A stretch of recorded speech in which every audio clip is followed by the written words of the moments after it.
In this video, I'm going to touch on a couple of tips to help you with getting organized. The more organized you are now, the more time you're going to save in looking for those misplaced files.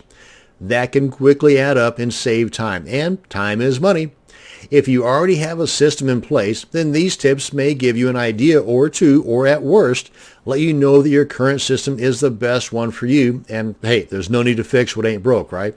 As you grow your business, you may have to make certain adjustments in your organizational habits, but at least ways you'll have something to adjust. The idea here is to just do it. Begin getting organized now, and as needed, make your changes. For example, I have a certain folder structure to keep all of my website and domain details organized. Let's go ahead and take a look at what I've got set up here. One of the folders on my hard drive is called My Sites, and inside of that folder, I've got a list of every single domain that I have in their own individual folders. For example, domain X would be site-X. Domain Y would be site-Y, and so on. And inside of each one of these folders, at a bare minimum, I have two more folders, and then a text document that contains all the login and additional details about that domain. Now, since most all of my websites are database-driven WordPress sites, my structure might be a little bit different than what you might need. But at least ways this will give you an idea to work with. But I've got two folders here, one named Images and one named Backup. That should be no different than your setup. You should always have a backup, whether your websites are WordPress sites or Joomla sites or just static HTML sites. You should always have at least a most recent backup and at least one prior backup. You may find the need to have more than just one prior backup, but at the bare minimum, have two backups in there, the most recent and the one prior. And in my backup folder here, I've got two more folders, one called Database, one called Files. And since my sites are a majority of WordPress sites, I have the need for a database folder. You may not. So again, that's totally up to you. But you should at the very least have one that says backup. And I've got a folder here for images. Any and all images aren't going to be scattered about in this folder for this domain name. They're all going to be stuck in here. And after a while, I may have those images organized inside of this folder to the point where I might have all of my Photoshop or PSD images in its own folder inside of here. I might have all of my sales page images in its own folder inside of here, and so on. Now, this guy right here, this is kind of the heart of my organized files. Open this guy up, and remember, most all of my websites are WordPress sites. And of the web hosting companies that I use now, a majority of them have cPanel as the control panel. And that's why I've got this guy right here. If your control panel is something other than cPanel, then just replace this with yours. Maybe it's Plesk or something else. But for the most part, your control panel login details and your FTP login details will be the same, with the minor exception that sometimes the prefix to your FTP might be FTP dot your domain name. Or for a secure login, it might be SFTP dot your domain name. But you're always going to have a username and a password. And I've got a section up here that contains notes for my domain. Again, since most of my sites are WordPress sites, these notes here are referencing a configuration file for my WordPress site. Just a little add-on that I want to put in there. And I've got the username and the password for my administrator login details for my blogs, and the database information for my blogs, and my email addresses for that particular domain, as well as a Gmail account that I've got set up for that domain. Now, I've got this set up in addition to my email accounts for that domain because by having a Gmail account, this gives me access to Google Tools for this specific domain. And since Gmail is free, why not?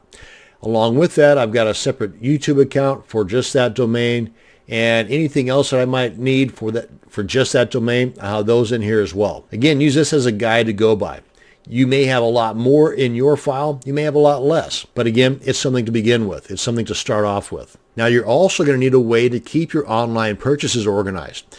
First off, for me, I write down, yes, actual pen and paper, all of my online purchases. So every evening before I head to bed, I can review those must-have purchases that have never been used yet and see if I can or need to work them into my upcoming schedule. Also, I use RoboForm to keep track of all of my passwords for the products that are purchased, for the products that are protected within a membership site, and I have a folder structure on my computer for all my purchases. Let's take a look at that. Let's go ahead and back up here. And like the folder that I have on my hard drive that says My Sites that have all these guys in there, I've got another one named Online Purchases. And you can name yours whatever you want. Again, this is just to be used as a guide to go by. And inside of here, I've got several different folders. In this case, these are niches or topics. I might have a purchase on the Warrior Forum, one of the WSOs or Warrior Special Offers. And I might have a separate folder here just titled WSOs where I might have all of those located. And inside of there, I might have the name of the purchase preceded by the date so that I can organize it by date purchased, or the name of the person that created the product. Again, totally up to you, however you're most comfortable in keeping your stuff organized. For me, since I'm a product creator, I tend to have things more niche related.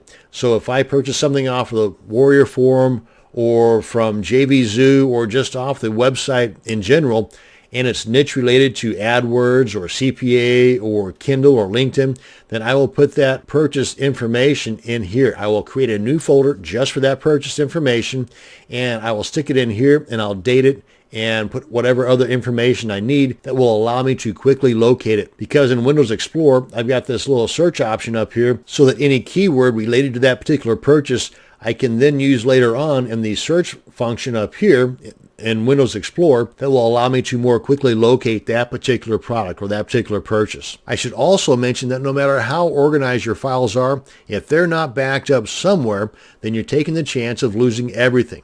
Now, at the very least, you should save your can't live without files somewhere outside of your computer, like on a thumb drive or an external hard drive. And these hard drives or thumb drives are so cheap nowadays, you're really doing yourself a disservice by not doing this, by not spending a little bit of extra money now so that you're not going to have to spend a whole lot of money and heartache later on if something bad happens to your files. Now, if you can afford it, you can get a couple of hard drives for inside your computer, similar to my setup.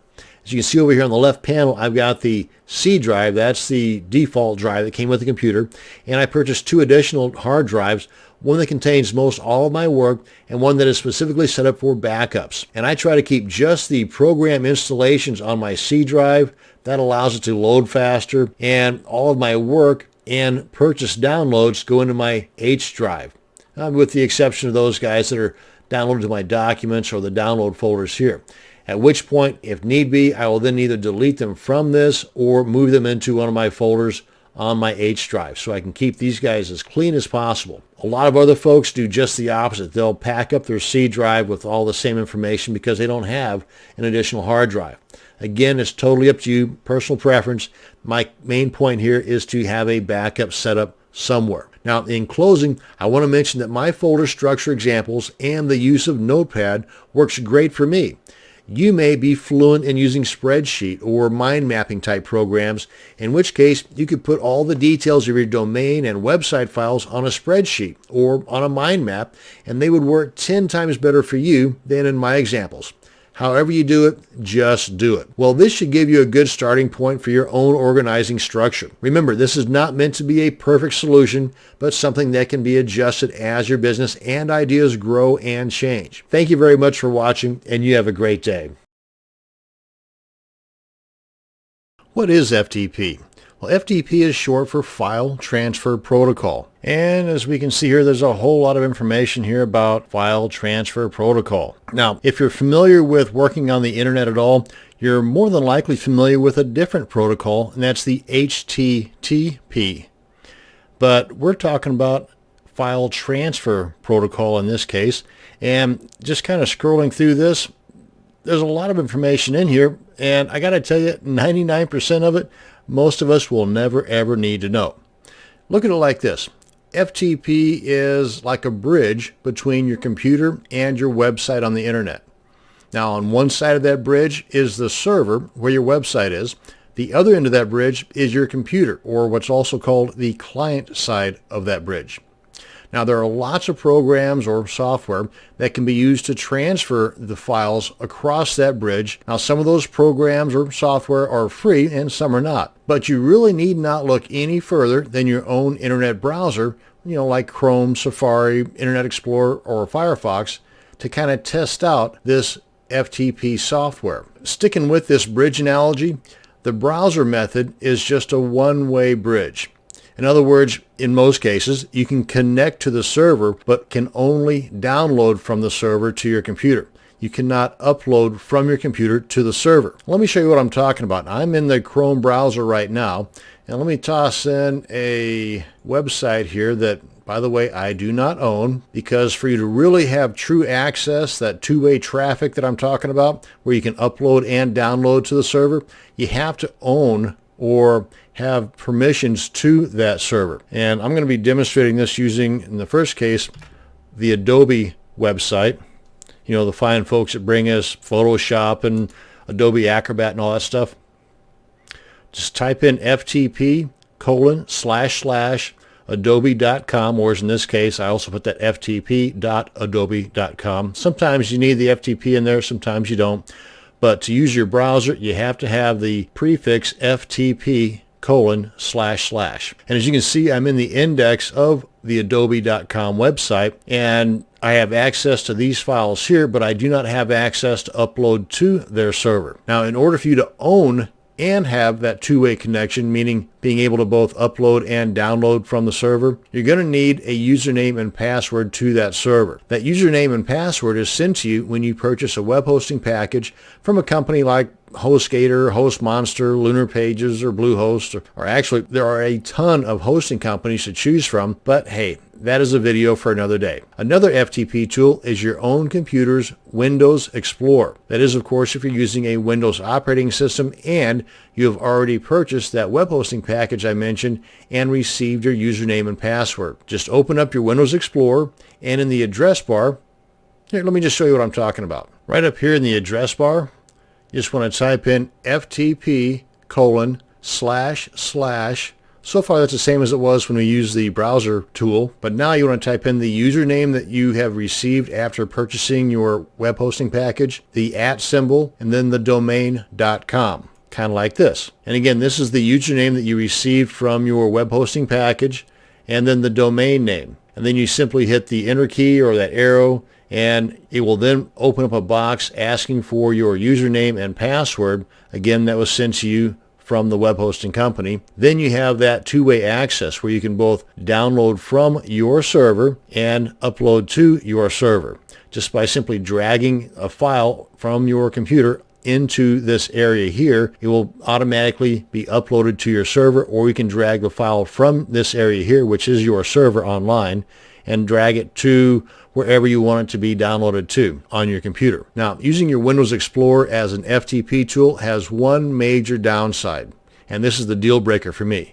It is as slow as cold molasses. And if you aren't familiar with how slow cold molasses is, just take it from me, it's super duper slow. Now, the more popular FTP tools, or client programs as they're also called, are like Smart FTP or Acute FTP, or the very powerful and free FileZilla. But remember, no matter which FTP tool you decide to use, you're going to need to purchase web hosting, and you're going to need a domain name. Sometimes those domain names come with the web hosting package you purchased. You just got to do a little bit of shopping around. But as I mentioned earlier, that's a video for another day. This is going to bring us to an end to this video on what is FTP. Thanks for watching, and you have a great day.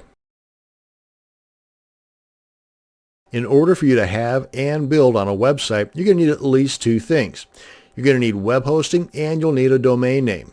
Now, the domain name can be the trickiest of these two because it requires you to do a little research, and even after you do the research to figure out what you want for your domain name, it may no longer be available. Like fingerprints, there are no two domain names exactly alike. So if someone else bought the name you wanted, you're just out of luck. Of course, you could try and purchase the domain name from the current owner, but that really works out in your favor without costing you an arm and a leg. For me, though, I try for a domain name that was very close to the original one that I wanted. For example, if I wanted applerecipe.com and it was already taken, which by the way it is, then I'd try, say, best or thebestapplerecipe.com, or even throw on a suffix, maybe apple recipe winners, or specific type of apple recipe like crab apple recipe. Again, use your imagination there. As a matter of fact, that's what we're going to be doing now, is checking into some tools that will help us with locating the perfect domain for our website. The first tool, and by the way, these are by all means not all the tools available out there. These are just some that I've had some personal experience with. And something else too, even though some of these tools may offer the option of purchasing a domain name right there from their site, hold off on that. I've got some additional tools for you later on in this video for purchasing the domain names. But the first one is psychicwhois.com. Just type in the name that you're wanting, and as you're typing, it will give you some suggestions, as well as when you're done typing, it'll tell you if the one you wanted is already taken or not. For example, Apple Recipe, as you can see here, the red guys, you got it. That means they're already gone. AppleRecipe.com, .net, .org, and .us are already taken. But you've got some additional options here that Psychic Who Is tells you is or is not already available. And by the way, unless you think otherwise, I would suggest sticking with just the .com for your domain names, because that's the most popular right now anyway. And they're looking at adding additional extensions as time rolls on, so there's going to be some pretty funky ones out there, like .money, and there's a lot more that are in the works. So for the time being, though, .com is the most popular, and that's one that I would be looking for. So that's Psychic Who Is, and you'll find that a lot of these tools are pretty much the same. Now, Bust a Name is a little more extensive. You can put in some keywords here, and it will do a lot of the research for you. And without spending a whole lot of time on this site, I'm just going to point you over to their video tutorials, and I would definitely check out Bust a Name, bookmark it, and use it. A cool tool is domainsbot.com. Like with Psychic Who Is, you just type in the name here, and it'll start spitting out some suggestions. But they've got some additional tools over here on the left that'll help you out even further too. Synonyms, prefixes, suffixes, I mean all kinds of cool stuff. And you can see right here what is and what is not available. Domain Typer is another fun one. You can find that at domaintyper.com. It'll also spit out some of those funky extensions I was talking about earlier, like applerecipe.pi. Again, I would stay away from these. I would simply stick with the .coms for the time being. And these big bright red boxes, guess what? That means that particular extension is already taken. But if you want to find out more about it, you've got the ability to check out the site, the who is, meaning who owns it currently, and possibly throw them a line and see if they might consider, working out a deal with you. You can see how popular that current site is. That might give you an idea as to how much money they're going to be wanting for it if it's really popular, and so on. And another one here is Moniker. That's at moniker.com. It too has a whole lot of tools working with it, so add this to your bookmarks as well. Another great tool is Knowem.com, because one thing you should be looking at is brand recognition for your website.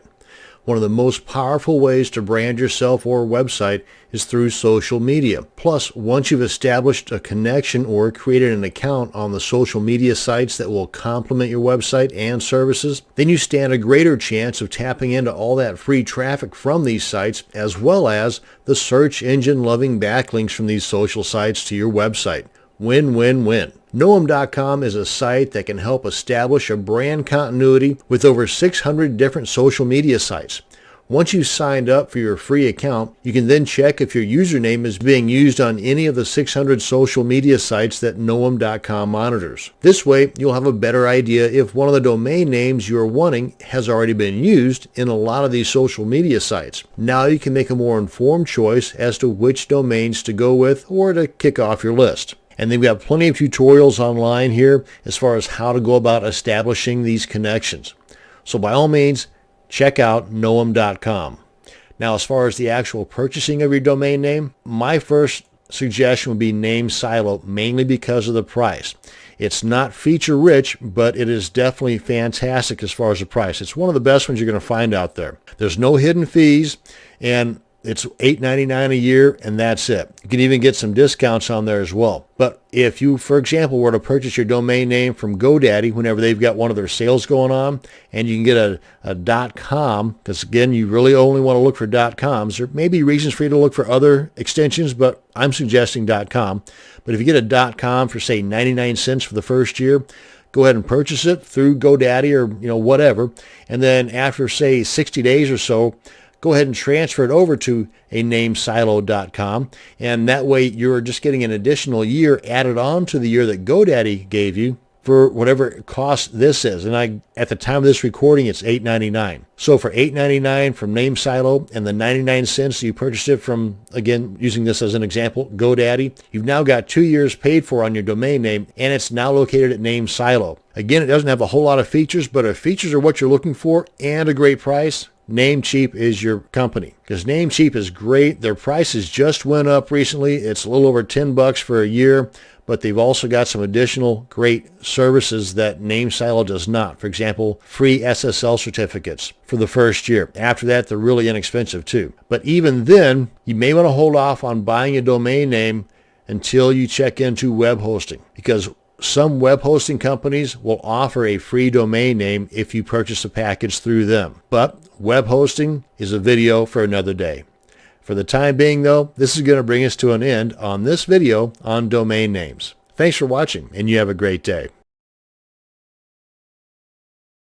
In order for you to own and build on a website, you're going to need at least a couple of things.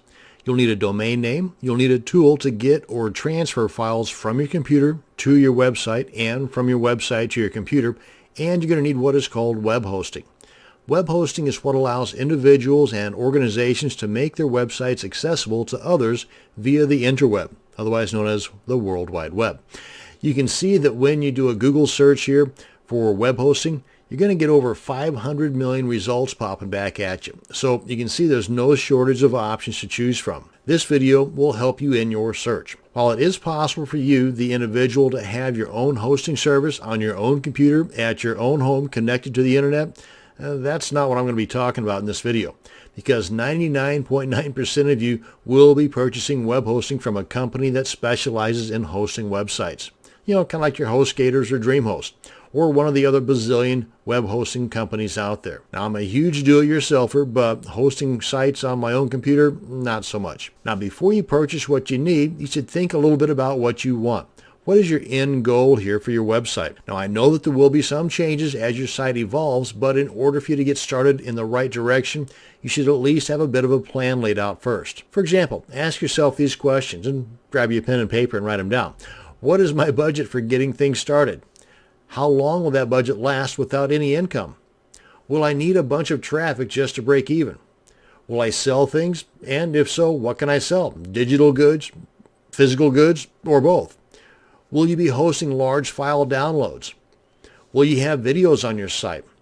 Will I need a secure connection in order to accept credit cards? These are just some of the questions you should write down and refer back to as you do the research for the hosting service you're looking for. Now, I want to first off point out a good resource to go to and a bookmark, and that's our buddies over at Wikipedia. Just do a search there for web hosting service and you'll end up over here. And if we scroll down a tad bit, and under types of hosting, these guys give a great demonstration of each type of possible web hosting you would be interested in.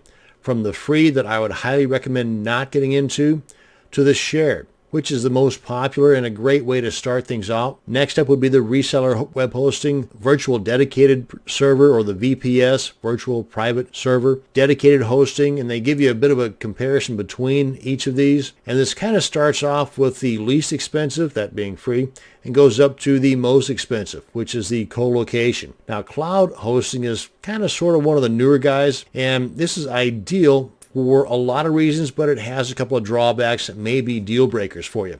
So by all means, check into these as possible options. Now, one of the more popular services out there is called HostGator. I use HostGator. Actually, I use 4 different web hosting services, but that's information for a different video. But for the time being, I wanted to point out right here, big bold letters, unlimited. Don't let this be the carrot that brings you into buying their particular service. Nothing against HostGator, because if we check out another popular service, one that I use, they use that word quite a bit too. Unlimited disk space, unlimited bandwidth, unlimited database. Well, the thing is, though, is that unlimited is not so unlimited. Whenever your site reaches a certain amount of resources being used or bandwidth being used, your site is going to get shut down, plain and simple. So don't let this be the only thing that draws you into buying their service. I don't want to say anything bad about HostGator or any of the other hosting services out there, because they all do that. I just want to bring it to your attention that unlimited does not mean unlimited. Now, one thing too you want to know is that even though you've been with a particular service for a long time, whether it's several months or several years, If you come to the point where you've either outgrown that particular service or you had several instances where you're not liking their customer support, don't think that you're chained down to that service just because they're watching your websites. No, you can always transfer to another one.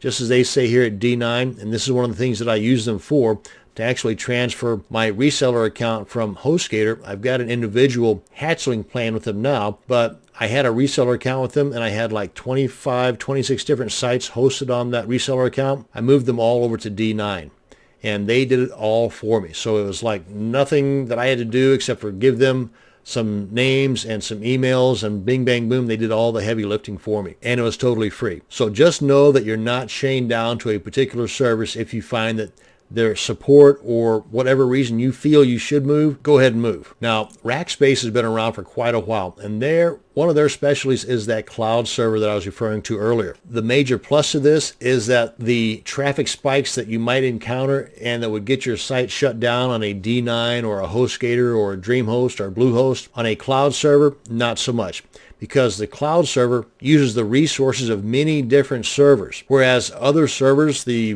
VPSs or the dedicated or the shared, they're using one server. And whether it's dedicated or shared, whenever your website hits that particular spike, boom, you're shut down. These guys, whenever you hit that particular spike, they share those resources out over other servers. So you never really experience a spike. You never get shut down as a result of using excessive resources. The drawback to a cloud type server is that they are being shared over several different servers. So if privacy is a big issue to you in that respect, I mean, they say that everything's secure, but comparing that to a dedicated server, which is on one physical location, and on a cloud server, it's over the course of several different physical locations. If that's the deal breaker for you, well, you should consider that in deciding on if you're going to move everything to the cloud or not. A couple of tools I want to mention here. Uptime Robot at uptimerobot.com. Totally free, and this is a service that will monitor and alert you when your site or sites are down. They'll send you an email or a text message, and if it happens enough times, you might want to consider that as a way of saying bye-bye HostGator or bye-bye DreamHost. Another neat tool is if you come across a site that loads super fast and you visit it regularly and you never see that it's down and you want to see who their hosting service is, this is the site you want to check out, whoishostingthis.com. Just put in their website here and it'll give you all those details. Hopefully this video will answer a lot of those questions that you wrote down earlier in helping you determine which hosting service or which hosting package and service is best for you. That's going to bring us to the end of this video on web hosting. Thank you very much for watching, and you have a great day. There are tons of FTP programs, both free and premium, or otherwise known as paid programs. In the category of free FTP client programs, there's one that stands out and above the crowd. It's called FileZilla. This video is going to cover the downloading and basic installation of FileZilla. Now, technically, FileZilla is a donationware type of software, meaning you can use it for free all you want, but the creators would very much like for you to donate some money to them if you like using the program. Now, not only is this great karma for you, but it also helps provide money for future updates and support. So without further ado, let's head on over to the FileZilla website to get our software. And we're looking for FileZilla-project.org. And you're going to end up at a page like this, and you've got a couple of options here, well, a couple of major options. That's the client or the server. Now, when talking about File Transfer Protocol, or FTP, there are two ends of the transfer process.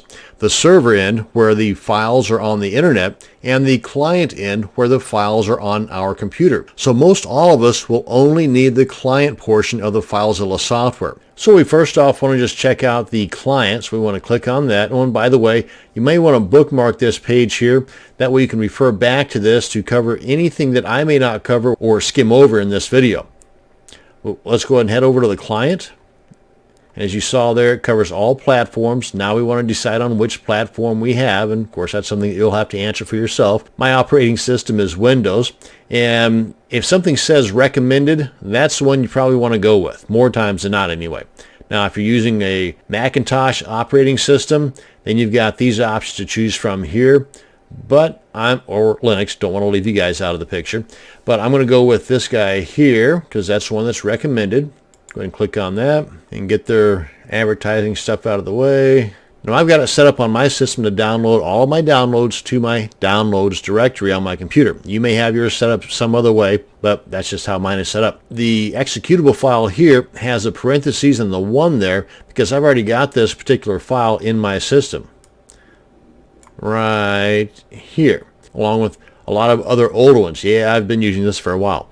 So let's go ahead and skip this because I've already got it downloaded right here, but you get the idea on downloading it anyway. I'm going to go ahead and cancel that out. Let's head on over to my downloads folder. Okay, so here's my downloads.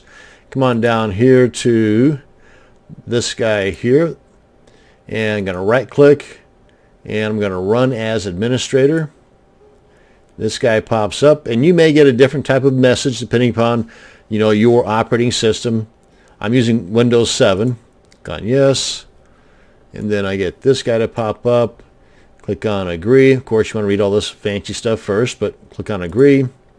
And anyone who uses this computer, that's totally up to you, however you want to do this. Click on next. And I just go with the default settings. That's always fine for me. Now let's go ahead and throw a desktop icon on there. And as you can see, as we hover over these, it gives you a little description over here. So if you're not sure about it, just untick it. But this all looks good to me. And click on next. And unless you know what you're doing, I would leave it as far as the default location of the destination folder.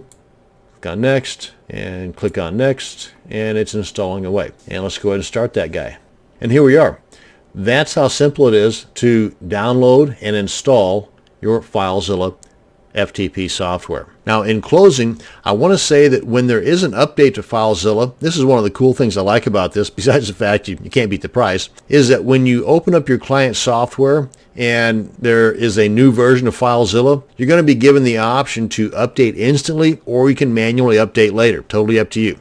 I just do the instant because it takes less than a minute and I'm back to work with an updated program. Simple assignment. That is the end of this video on downloading and installing the FileZilla FTP software. Thanks for watching. You have a great day.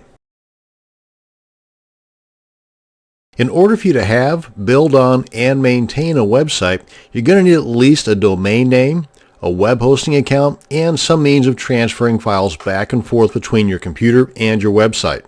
Now, once you have purchased your domain name and have a web hosting account, you need to assign your domain to that hosting account. That's what we're going to be doing in this video, connecting your domain to your hosting service. Now, when you purchase your web hosting service, you're sent some important information about your hosting account. Usually it's sent to you through an email.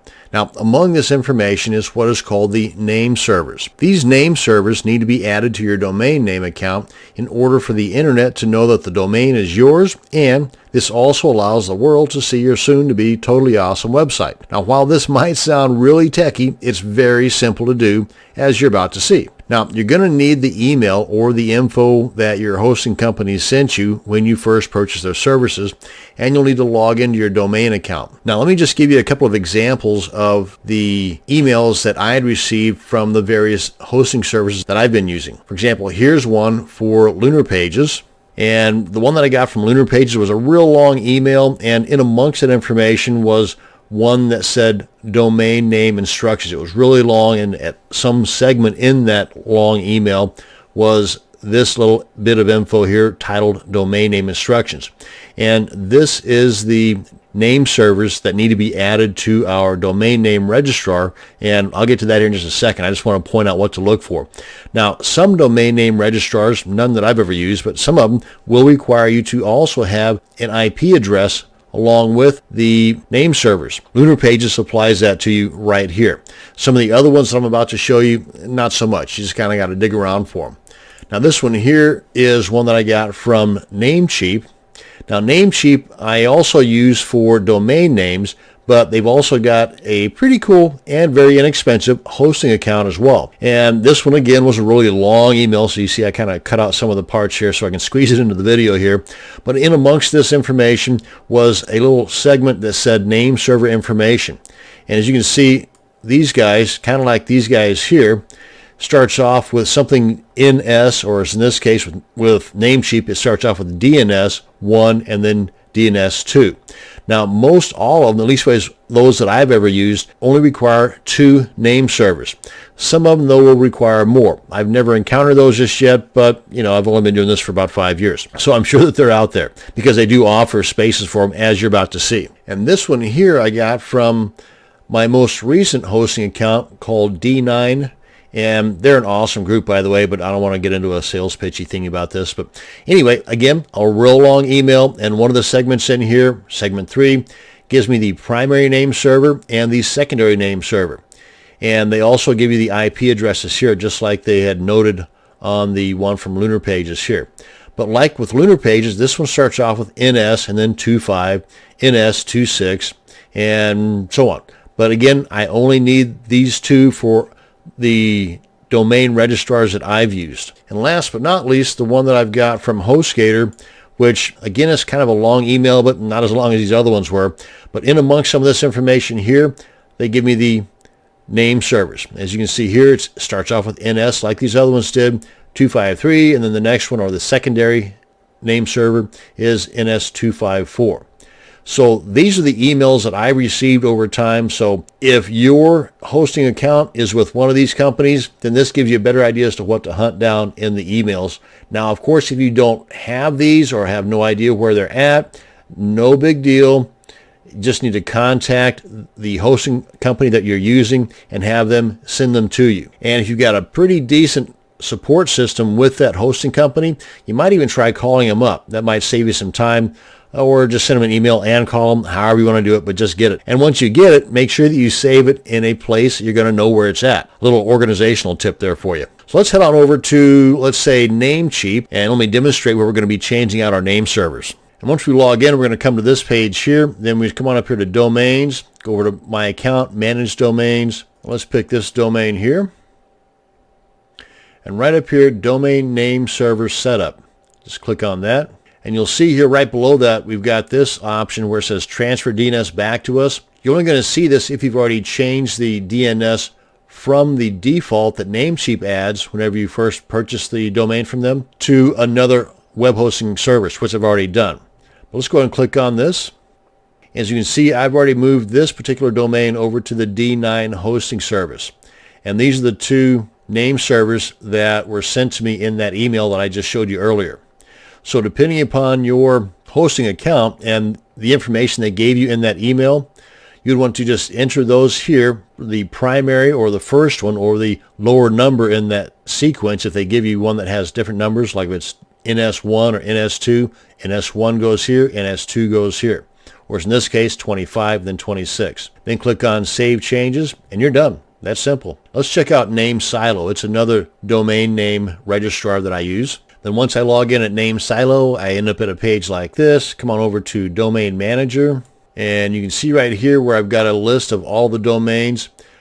One of the categories right here is the name servers that are assigned to this particular domain already. So let's go ahead and check that box, at which point these guys up here are highlighted. I come on up here and click on Change Name Servers. Again, pretty simple so far. And then right here is where we enter the primary name server and the secondary name server that, again, was sent to you in their email. And with NameSilo, they also give me an option to add an additional layer of security called Domain Defender. So before any changes take part here, I can have things set up to where there's a question that I've established along with the appropriate answer. And then once that's entered properly, then click on Submit right here, and then the changes will take effect. And there you go. See how easy that was? And completely painless. Now it's just a matter of time. Depending upon your web hosting service, the internet might be able to see your domain in a couple of minutes, or as most hosting companies will tell you, between 24 and 72 hours before your domain is able to be seen on the web, as well as you not being able to access the control panel for that domain.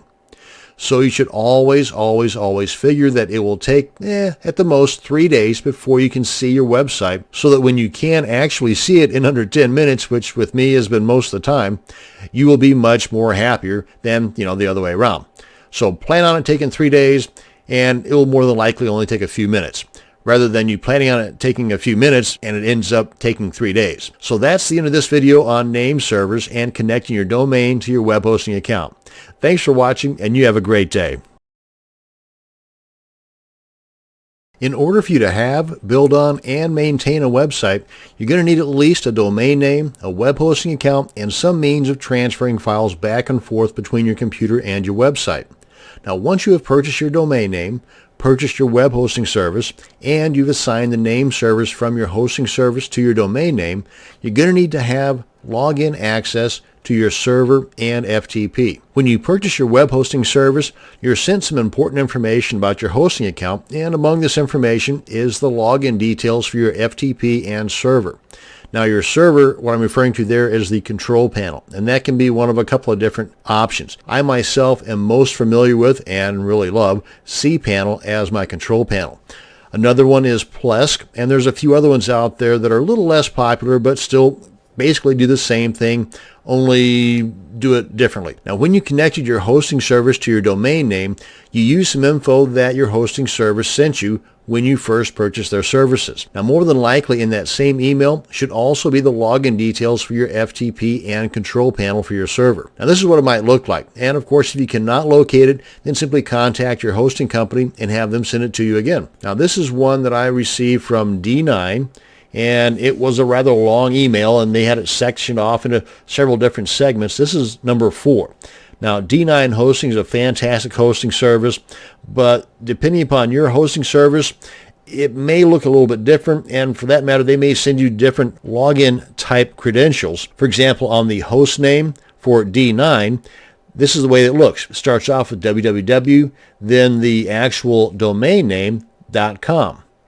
Sometimes, but not always, it might also begin with FTP, or for a secure login for FTP, it might even be SFTP, S as in Sam, FTP, not the www.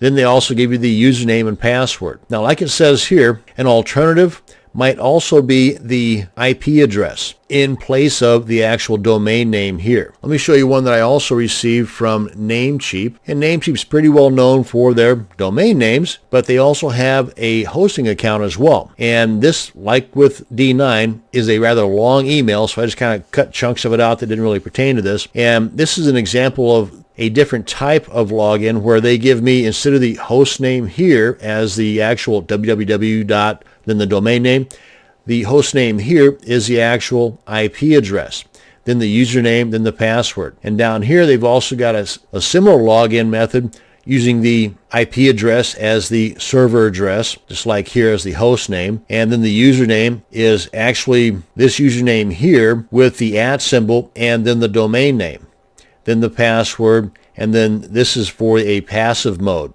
Now, if you wanted an active mode, and with Namecheap, it might require contacting them to have them set that for active. And this video is not about the difference between active and passive mode for FTP. This is just about getting your login information. So I might cover that in an upcoming video. Now, this should go without saying, but hey, I'm going to say it anyway. You should have some type of organization in place to help keep these important login details where you know where they're going to be. Whether it's something fancy like with a mind map or a spreadsheet type programs, or just some simple text document. Having this information organized and in a safe place will save you loads of time, and even more so as you gain more domains. So organize now, save time later. Thanks for watching, and you have a great day.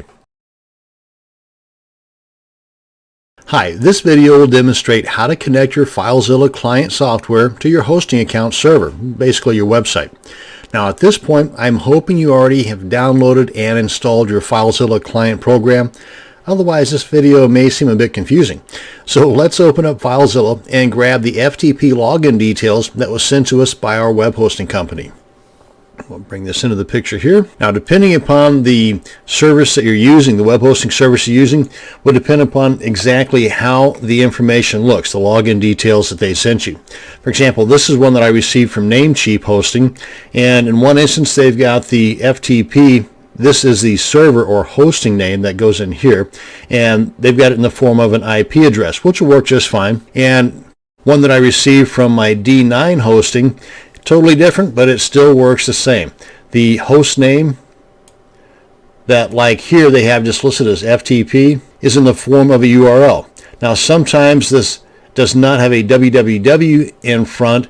it has an FTP. Sometimes it also has an SFTP for the secure transmissions, but you still have the username and the password. Now, if you're confused about what your particular login details are from your hosting account, just give them a buzz or just send them an email and ask them. But leastways, now you've got a pretty good idea as to what's required.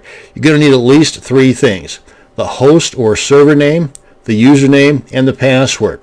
Now, 99.99% of the time, the port you can just leave blank or just put in 21. Now I'll just kind of go over the FileZilla software interface here, and for the most part you're going to find this to be pretty much the same no matter what FTP client software you're using. For the most part, on the left hand side here you've got your computer or the local side, like it says here, and on the right hand side you've got the server or the remote side. Now up here at the top you've got the main software toolbar, and there's a whole lot more to this FTP software than just transferring files from your computer to the host. But in this video we're just going to be covering the connection process. Then next right here we've got what's called the Quick Connect server bar, and you can either connect through this to your server or you can go up here from File, go to Site Manager, and set things up here. This would be more of a permanent basis, whereas this would be more of a temporary. Now, either way will work just perfectly as far as getting connected to your web hosting server. Now, this area right in here really doesn't do a whole lot for you, but it's called the FTP message log area. And for the techies, there are some details in here that might help you understand more about what's going on. And down here at the very bottom, and you can always scroll these guys up and down to give more room for the area that you're more interested in seeing or gaining access to. But down here we've got the file transfer queue, and you've got some additional tabs down here that will tell you about all the files, the failed transfer files, and the successful transfer files. So that's a quick look at what's going on here. Let's go ahead and get connected. Now again, you can either use the Quick Connect, and if you use the Quick Connect, then the information that you put in here is stored over here if you hit that drop down arrow. Of course, this being a new install, there are none. But if you were to put in the connection for one of your domains and successfully connect, then you can hit this drop down arrow and it'll be listed in here. You would then just select that, click on Quick Connect, and like the name implies, boom, you're quickly connected. Likewise, if you have multiple entries in here, maybe you've got several different domain names and you use the Quick Connect for connection to all of those servers, then you'll see an ongoing list here of all those servers you've connected to. Again, just select the one you want to connect to, click on Quick Connect, bing, bang, boom, you're there. Another way, and again, what I consider more of a permanent way, is come on up here to File, go to Site Manager, come on down here and click on New Site, give it a name. Again, try to keep things as organized as possible. And as soon as you click on New Site, you're going to see all these other options become available. Now, a lot of this is pretty self-explanatory, but again, right now I'm just covering the basics. And I just want to enter in the host name, and I'm going to leave the port alone because for the most part, it'll work just fine if it's blank. But again, 21 is what goes in there. And I'm going to put in the host name here, copy and paste. And for the protocol, in this case, we're going to just leave it at FTP. And for the encryption, we're just going to leave that alone. And for the login type, we're going to go to normal. And for the user and the password, those are the other 2 items of the 3 that we need to successfully log in that we receive from our hosting account. And let's go ahead and put in here. And the password thusly. And click on Connect. And of course, you've got a spot here for any comments. If, say for example, if this particular FTP account was set up for someone doing some work like an outsourcer or something, then you might want to put in a comment here, delete at this date or something like that. You can see up here that whatever this stuff means, that it happened and that we are successfully connected. And that's it. That is how you can connect your FTP client software, in this case FileZilla, to your server, and a little bit of a breakdown of the different parts of the FileZilla user interface. Thank you very much for watching, and you have a great day. In this video, we're going to use FileZilla to make a secure connection to our host server. Now, the obvious reason to use a secure connection in transferring files to and from your computer and server is to help prevent the bad people from accessing your files. Now, as soon as you see just how easy it is to connect securely and your hosting service is set up for secure transfers, then I frankly don't see any reason why you would want to transfer your files any other way. Okay, let's go ahead and open up FileZilla and grab the login details that was sent to us from our hosting company. Now, you can do this one of two ways, either hooking up through the Quick Connect bar or through Site Manager. In Site Manager, you can access that, by the way, by clicking on the File option in the menu, and then clicking on Site Manager. And here, you would just want to click on New Site and set this one up for secure, or name it whatever you want.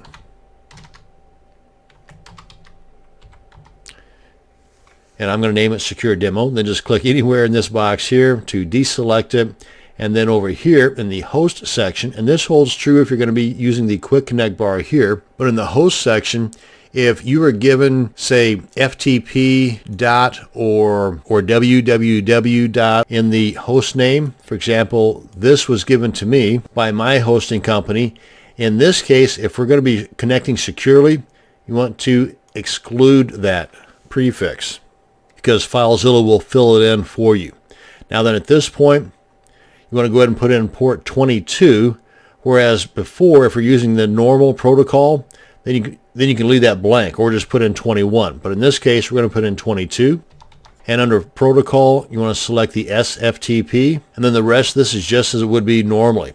Select normal for login type, put in the username and password, and then any notes down here that you might want to put in if you want to. And then click on connect.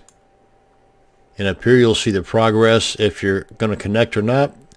And as you can see here, we are now securely connected. So really, there's not much difference in the connection process of the secure method versus the non-secure method. So as I said, why would you want to do it unsecured if the process is basically the same? And that's going to bring us to the end of this video on making a secure connection with FileZilla. Thanks for watching, and you have a great day.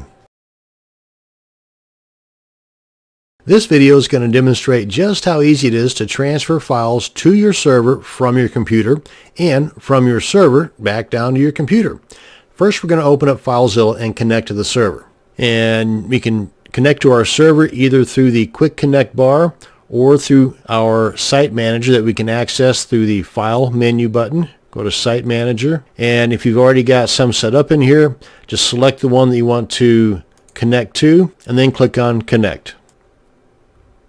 Now, when you've successfully connected, and you'll know that because you'll see stuff over here and it'll say so right here, you're going to see your computer, that's the local site on the left-hand side, and your server or the remote site on the right-hand side. Now, on your server, you are by default opening to the root of your server, not the root of your website. That is, of course, if you have a website yet.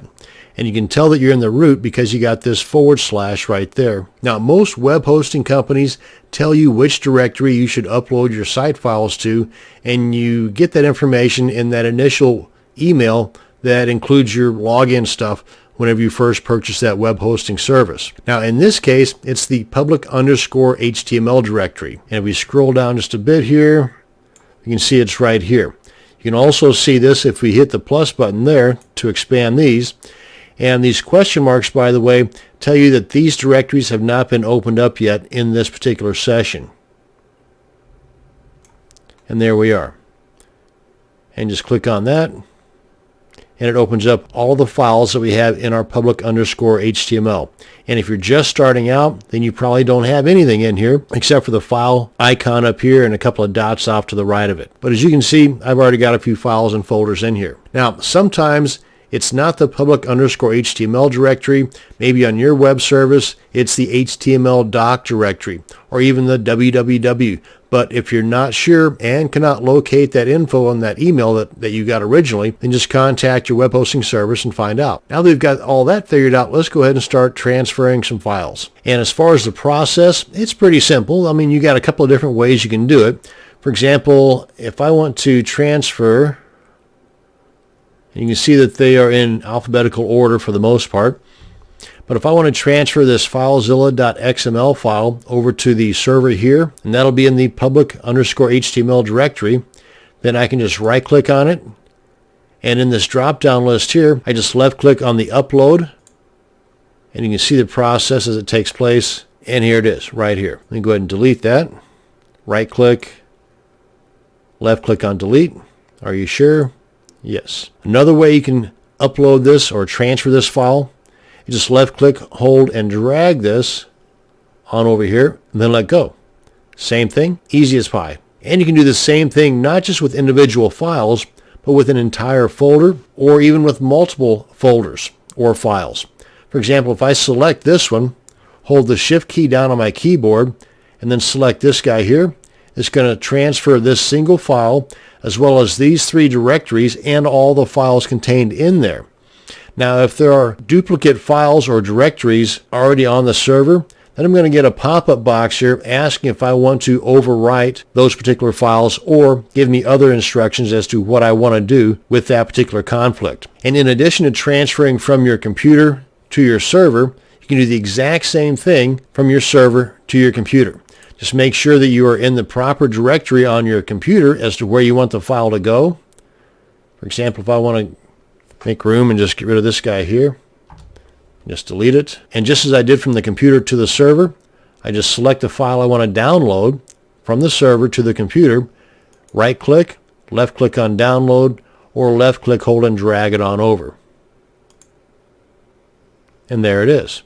And to demonstrate that error message I was talking about, if we just left click, hold, and drag it on over, this is the box that pops up and gives us actions that it wants us to do, whether we want to resume, rename, skip it, overwrite it if it's different. And we can also check this box here if we want it to always do this particular action that we're going to describe here. And you can see the other information here as well, depicting both the file on the server and the file that it's going to be interacting with on the computer or the local site. We'll go ahead and cancel that out. Now, in addition to transferring files from the left pane or the local site here, you can also do it from your Windows Explorer. Let me demonstrate. And here is my Windows Explorer. This is the desktop here. And if I want to just drag this folder into the server, same exact thing. And by the way, when I say folder, directory, I use those terms interchangeably, so for me, they both mean the same thing. I just find it difficult to say one and not the other. And let me see, that was site name 1 or 2. There we are, right there. Open that up, and you can see, and by the way, I just double-clicked on that to open it up.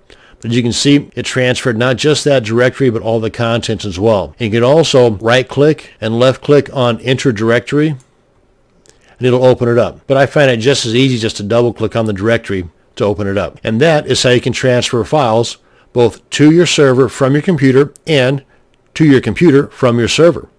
Thanks for watching, and you have a great day.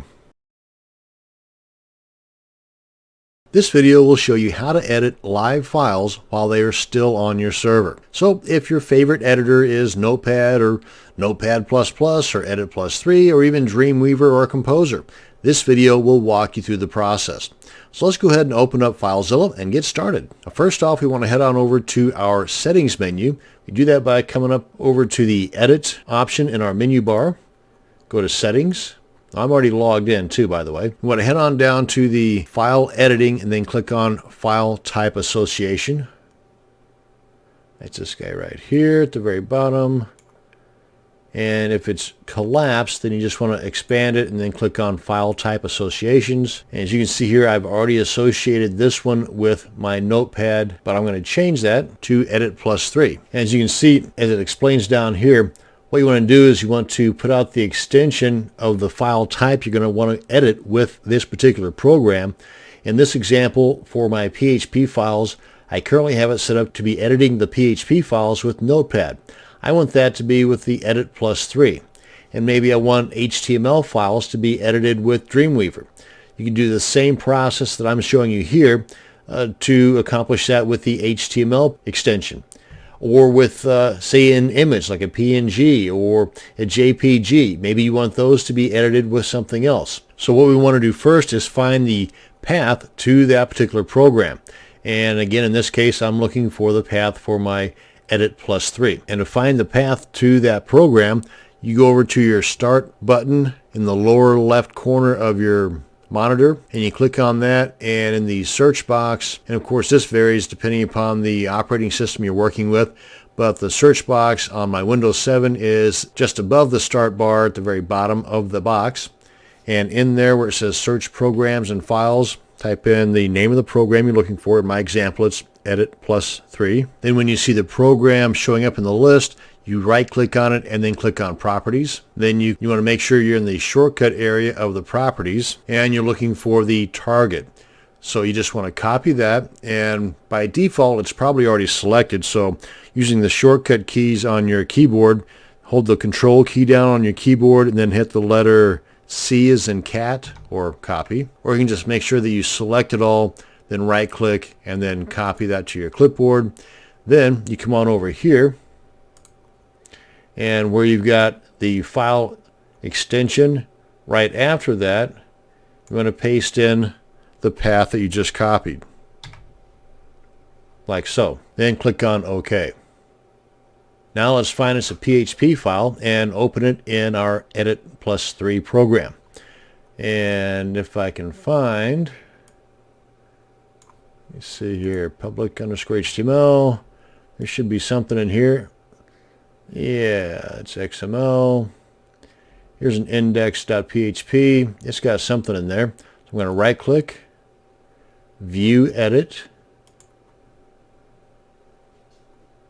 and there it is, Edit Plus, and you would get the same exact options if you were to use your particular program of choice, be it Notepad, Notepad++, or whatever program that you associated with whatever extension. And that's going to bring us to the end of this video on how to edit live files using FileZilla. In this video, we're going to cover how to resume the file transfer in the event of a stoppage by your computer getting turned off, or the FTP software crashes, or basically anything else that would halt the transfer before it actually completes. So let's go ahead and open up FileZilla and log into our server. And just a quick reminder, on the left we've got our local or the computer, and on the right we've got the remote or the server area. And I'm just going to use a quick connect here to connect to our server. And I want to scroll on down here, find me a decent sized file, go into public HTML, and where we got one here, I think I got one about 10 megabytes in size. Yeah, here we are. And I'm going to put that right here in my working folder on my desktop. And let's go ahead and right click and then left click on download.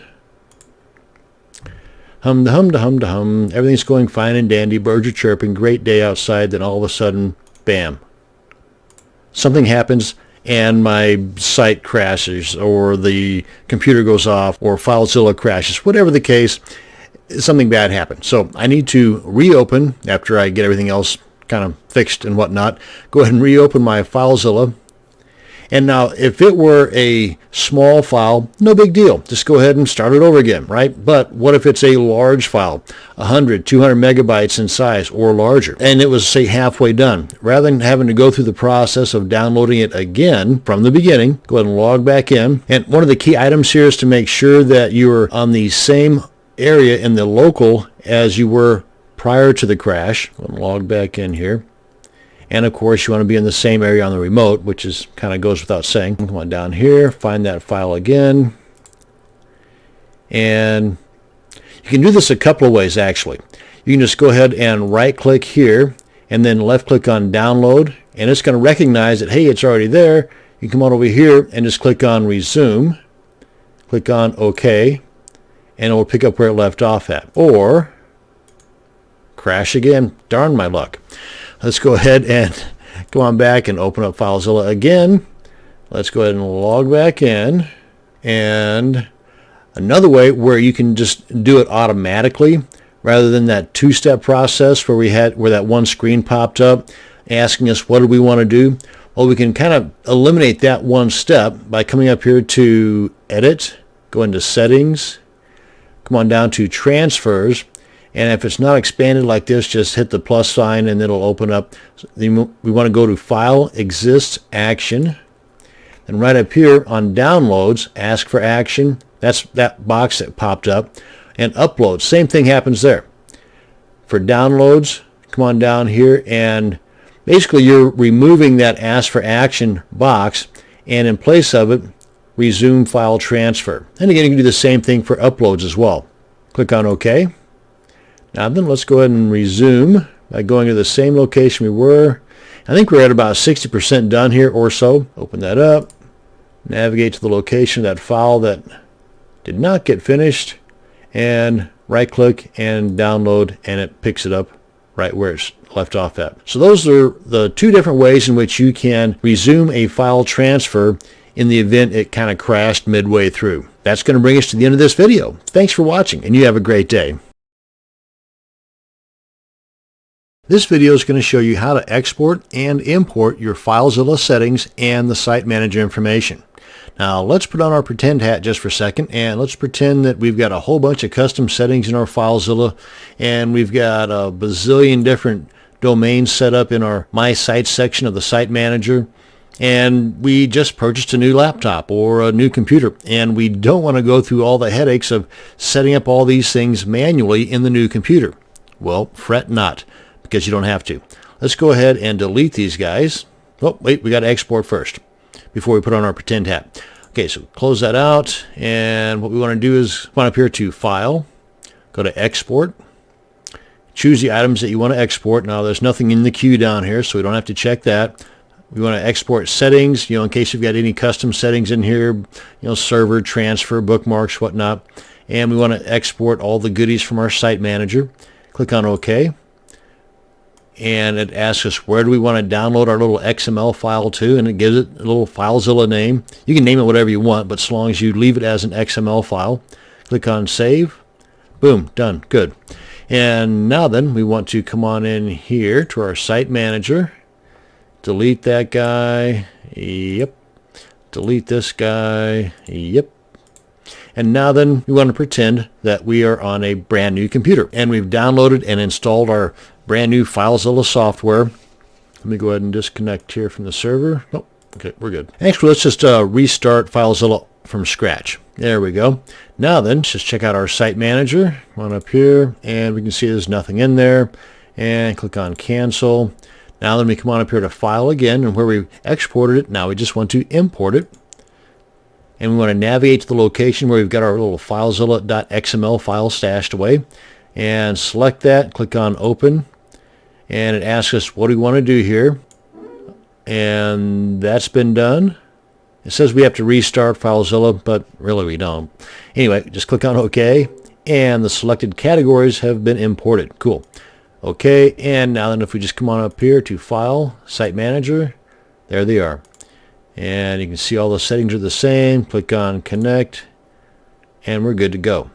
And that is how you can save a whole lot of time, especially if you've got a whole lot of information in the original location of your FileZilla software. You can now export and then import all of that data into your new FileZilla installation. Thanks for watching. You have a great day.